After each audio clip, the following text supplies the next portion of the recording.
যুক্তরাষ্ট্রের সাম্প্রতিক হামলার জবাবে উপসাগরীয় অঞ্চলে অবস্থিত মার্কিন সামরিক অবকাঠামোগুলোতে লক্ষ্য করে একযোগে পাল্টা আঘাত হেনেছে ইরান। তেহরানের এই আক্রমণাত্মক অভিযানের অন্যতম প্রধান লক্ষ্যবস্তু ছিল কাতারের রাজধানী দোহায় অবস্থিত আল উদেইদ বিমান ঘাঁটি। সেখানে অবস্থানরত মার্কিন সেনাদের উদ্দেশ্য করে ইরান বাহিনী বেশ কয়েকটি শক্তিশালী মিসাইল ও ড্রোন নিক্ষেপ করে। তবে কাতার তাৎক্ষণিকভাবে দাবি করেছে যে তাদের প্রতিরক্ষা ব্যবস্থা সফলভাবে সবগুলো ইরানি মিসাইল প্রতিহত করতে সক্ষম হয়েছে। দুর্ভাগ্যবশত আকাশে ধ্বংস করা সেই মিসাইলগুলোর খণ্ড বিখণ্ড অবশিষ্টাংশ মাটিতে এসে পড়ায় একটি শিশুসহ অন্তত ৩ জন বেসামরিক নাগরিক আহত হয়েছেন। এমন চরম যুদ্ধংদেহী এবং বৈরী পরিস্থিতির মাঝেই কাতারের রাজ পরিবারের এক সাবেক শীর্ষ নেতার প্রয়াণে গভীর শোক প্রকাশ করেছে ইরান। আন্তর্জাতিক সংবাদ মাধ্যম আল জাজিরা জানিয়েছে, রোববার সকালে কাতারে হামলা চালানোর মাত্র কয়েক ঘন্টা পরে তেহরানের পক্ষ থেকে এই বিশেষ বার্তা পাঠানো হয়।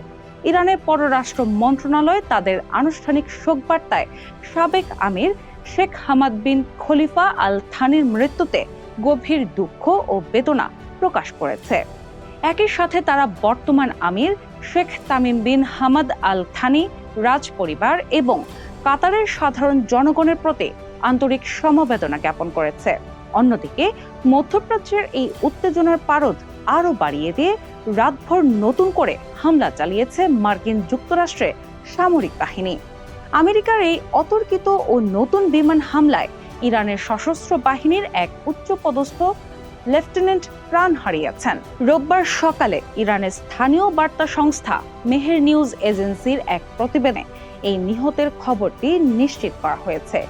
জাস্ক বন্দরে মার্কিন বাহিনীর চালানো সেই হামলাকে সন্ত্রাসী আখ্যা দিয়ে স্থানীয় কর্তৃপক্ষ জানিয়েছে, নিহত সামরিক কর্মকর্তার নাম হামিদ রেজা দেহঘানি।